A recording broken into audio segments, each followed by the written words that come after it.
The model 560 XL, XLS, XLS Plus has a cabin door open indication system which triggers either an ICAS message or an annunciator in the cockpit. On the forward side of the cabin door frame is a cabin door 6-pack indicator. This indicator will tell you which switch is not made when the ICAS or annunciator illuminates in the cockpit. It will be either a lower forward door pin, top upper forward door pin, top upper aft pin,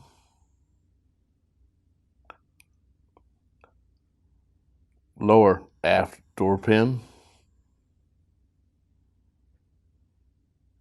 cabin handle, or the cabin door vent door.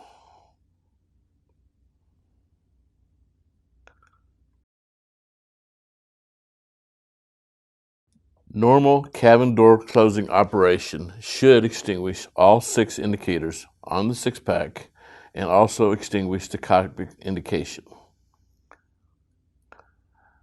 These switches do not cause the cabin door seal to deflate or inflate.